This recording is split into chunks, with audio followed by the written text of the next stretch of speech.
الحمدللہ رب العالمین والصلاة والسلام علی سید الانبیاء والمرسلین وعلی آلہ واصحابہ اجمعین اما بعد اعوذ باللہ من الشیطان الرجیم بسم اللہ الرحمن الرحیم وشاورہم فی الامر فاذا عزمت فتوکل علی اللہ ان اللہ یحب المتوکلین صدق اللہ العظیم اللہم صلی علی سیدنا و مولانا محمد معدن الجود والکرم وآلہ وصحبہ وبارک وسلم۔ حمد و صلوات کے بعد روحانی مسائل اور روحانی بیماریوں میں سے ایک بڑی بیماری ہے اعتماد خلق، مخلوق پر بھروسہ کرنا۔ اللہ تبارک و تعالیٰ نے رسول پاک صلی اللہ علیہ وسلم نے جو دین عطا فرمایا ہے ہمیں، اس دین میں اسباب اختیار کرنے کا حکم دیا گیا ہے، لیکن بھروسہ اسباب پر نہیں کیا جائے گا، بھروسہ مسبب الاسباب پر کیا جائے گا۔ اسباب اختیار ضرور کیے جائیں گے لیکن توکل اپنے رب کریم پر رکھا جائے گا۔ ہوتا یہ ہے کہ ہمارے ہاں بہت زیادہ اعتماد کر لیا جاتا ہے، بہت زیادہ امیدیں لوگوں سے وابستہ کر لی جاتی ہیں۔ اس کا نقصان پھر یہ ہوتا ہے کہ امیدیں چونکہ عام انسانوں سے وابستہ کی جاتی ہیں، وہ کمزور ہوتے ہیں، تو بہت ساری امیدیں ٹوٹتی ہیں۔ ان ٹوٹتی ہوئی امیدوں پر بہت سارے لوگ پریشان بھی ہوتے ہیں، شکوے بھی کرتے ہیں اور نقصان بھی اٹھاتے ہیں۔ خلق پر زیادہ اعتماد نہ کیا جائے، اعتماد تو خالق پر کیا جائے۔ کتنے ہی لوگ ہیں جو زمانے میں مایوسی کی گفتگو اس لیے کرتے ہیں کہ انہوں نے بہت سارے لیڈروں کے وعدوں پر یقین کر لیا تھا، ان کی لمبی اور زبردست تقریروں کو سچ مان لیا تھا، پھر ہوا یہ کہ ان کی جب امیدیں ٹوٹنے لگیں تو وہ لوگ پریشان ہونے لگے۔ اس لیے اسباب پر بھروسہ نہیں، یہ مسلمان کی شان ہے۔ جب اس کا یہ ذہن بن جائے، جب اس کو یہ بات نصیب ہو جائے کہ اس نے ہر حال میں بھروسہ اپنے رب کریم پر کرنا، پھر وہ طاقتور ہوتا ہے، پھر وہ مضبوط ہوتا ہے، پھر زندگی کی بہت ساری چیزوں کو وہ بڑی آسانی سے نبھا جاتا ہے، بہت ساری مشکلات سے وہ بڑے سکون کے ساتھ گزر جاتا ہے۔ اگر اللہ تعالیٰ پر بھروسہ ہو تو دشوار گزار گھاٹیوں پر بھی انسان وجد اور سرور کے ساتھ وقت طے کر جاتا ہے۔ قرآن مجید میں سورہ آل عمران میں اللہ تبارک و تعالیٰ نے نبی پاک علیہ السلام سے فرمایا وشاورہم فی الامر، اور کاموں میں ان سے مشورہ لو، فَإِذَا عَزَمْتَ فَتَوَكَّلْ عَلَى اللَّهِ، لیکن جب پختہ ارادہ کر لو پھر اللہ پر بھروسہ کرو، پھر اپنے رب کریم پر اعتماد کرو۔ جب تمہارا ارادہ پختہ ہو جائے، مشورہ ضرور کریں صحابہ سے، لیکن جب ارادہ کر لیں پھر اللہ پر بھروسہ کریں، اس لیے کہ ان اللہ یحب المتوکلین۔ سبحان اللہ، فرمایا بے شک اللہ توکل کرنے والوں سے پیار کرتا ہے۔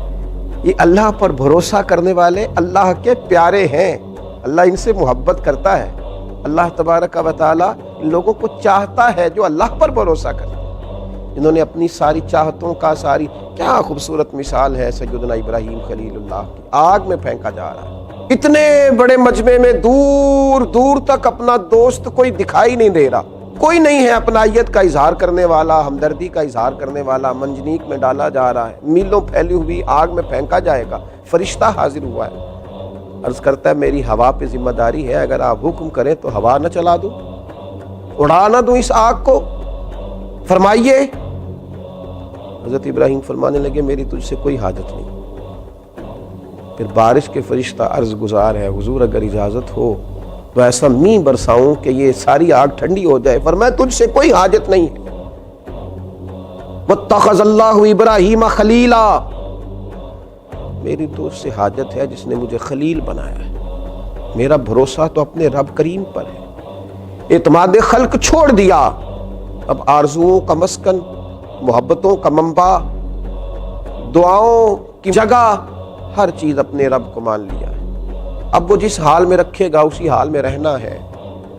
اب وہ جو عطا کرے گا اسی پر شاکر ہونا ہے، وہ جس آزمائش میں ڈالے گا اس پر صابر ہونا ہے، جس رستے چلائے گا خوشی سے چلنا ہے۔ بھروسہ اللہ پر،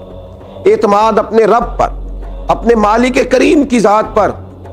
ساری توجہات اسی کے دیے ہوئے پر قناعت، اسی پر صبر، اسی کا شکر، اسی کے لیے دل کی ساری چاہتیں، اسی کی طرف انسان کا سارا رجوع۔ میرے نبی اکرم نور مجسم شفیع معظم صلی اللہ تعالیٰ علیہ وسلم نے جب اپنے صحابہ کے دلوں میں یہ بات پوری طرح ڈال لی تھی نا